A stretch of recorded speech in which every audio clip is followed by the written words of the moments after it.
Если у вас ко мне претензии, да он, я здесь в центре города Грозном, да он. Приезжайте, я сегодня сказал вам, почему вы хотите митинг провести в Махачкале в центре, да он. Если я виновен в этом, приезжайте в Грозный, да он, и выскажите свои претензии ко мне, да он. Наконец-то будьте мужчинами, да он, будьте мусульманами, да он. Вы всякую чушь и ерунду пишете, создаете ролики, да он. Да, мы воевали и против федерального центра, да он.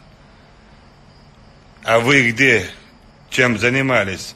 И у вас какие заслуги, да он? Служение, да он, исламу, служение народу, государству, да он. И вы меня там, какие-то шнурки, шайтаны, я вас называю кнопочные герои шайтанами, да он. У вас нету чести, совести, да он.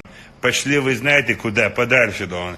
Те, которые пишут, если вы мужчина, да он, назначьте время, да он, и место, да он, и посмотрим, кто есть кто, да он.